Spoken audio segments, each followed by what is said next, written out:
ઓખા બેટ દ્વારકા વચ્ચે ચાલતી ફેરીબોટ સંચાલકોનો ભૂખે મરવાનો વારો આવ્યો। સુદર્શન ચક્ર બ્રિજ બનતા ઓખા બેટ દ્વારકા વચ્ચે ચાલતી ફેરીબોટ સર્વિસનો ધંધો થયો ધબડક। ઓખા બેટ દ્વારકા વચ્ચે 180 ફેરીબોટ સર્વિસ ચાલતી હતી। ફેરીબોટમાંથી 600 થી 700 કુટુંબનો આધાર હતો। સુદર્શન ચક્ર બ્રિજ ચાલુ થતાં બોટ સર્વિસમાં અચાનક ટ્રાફિક બંધ થઈ જતા દયનીય અને વિકટ પરિસ્થિતિ ઊભી થઈ।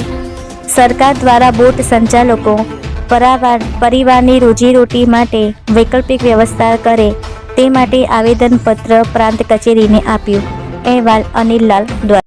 आज અમે એસડીએમ સાહેબને આવેદનપત્ર દ્વારકા આવ્યા છીએ અને અમારી જે ફેરી બોર્ડ છે સુદર્શન બ્રિજ બન્યો એના પછી એકદમ બંધ થઈ ગઈ છે અને અમારો એકદમ રોજીરોટી જ અમારી બંધ થઈ ગઈ। 180 બોટો અત્યારે અમારી અહીંયા ફેરી સર્વિસ ચાલતી હતી તે બોટો સુદર્શન બ્રિજ ચાલુ થતાં એકદમ બધી બંધ થઈ ગઈ તો ઘણા 600 થી 700 પરિવાર છે એનો રોજીરોટી હાલતી હતી અત્યારે એકદમ બંધ થઈ ગઈ ને અમારો ખરેખર હાલત ખરાબ છે। અમારો ભૂખ મરવાનો વારો આવી ગયો એવી હાલત થઈ ગઈ છે કારણ કે જે વર્ષો થયા 50-50 60-60 વર્ષ થયા માણસો ફેરી સર્વિસ ઉપર જ નિભાવ કરતા હતા અને હાલ જે ઓચિતાનો જે બંધ થયો એના ઘરની ને બાલ બચ્ચાની ને હાઈસ્કૂલની ને એના ખર્ચાની ને બધું ચિંતામાં માણસો અત્યારે પડ્યા છે એટલે એકદમ દયાનિક વસ્તુ થઈ ગઈ છે। શું માંગણી?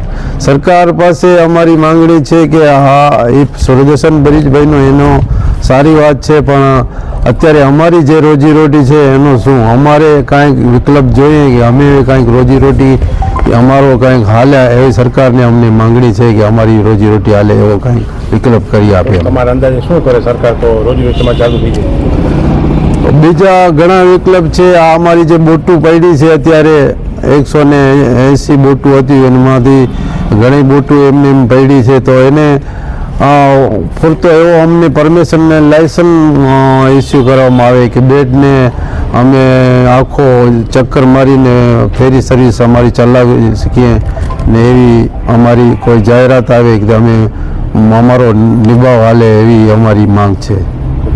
મારું નામ અહમદ ઈસા સોડા છે। હું છે ને ફેરી બોટ હલાવતો હતો। ઓખાથી બેટ ફેરી બોટ ચાલતી હતી એમાં જ છું અમે બધા અહીંયા આવેદનપત્ર દેવા આવ્યા છે। અમારું છે ને રોજીરોટી એના ઉપર ચાલતું હતું ફેરી બોટ ઉપર। સુદર્શન સેતુ જે અમે બન્યું પુલ સારી વાત છે મસ્ત બન્યું છે પણ અમારું બધાનું રોજીરોટી બંધ થઈ ગયું છે। હવે સરકારશ્રીને વિનંતી છે કે અમારા માટે કાંઈ કરે। તમારો ઘર પરિવાર આ રીતના હાલમાં કઈ રીતના હાલી શકે? અત્યારના પરિસ્થિતિ બહુ ખરાબ છે સાહેબ। અમને છે ને ભૂખે મરવાનો વારો આવી ગયો છે કેમ કે 10-12 દિવસ થઈ ગયા અમે ફેરી બોટ બંધ કરીને બેઠા છીએ। કોઈ પેસેન્જર અમારા ઘર આવતું નથી, બધું પુણેથી જ જાય છે બરાબર। હવે સરકારશ્રીને અમારો એક નમ્ર અરજ છે કે અમારા માટે કાંઈક એવું કરે કે અમારું રોજીરોટી હાલે।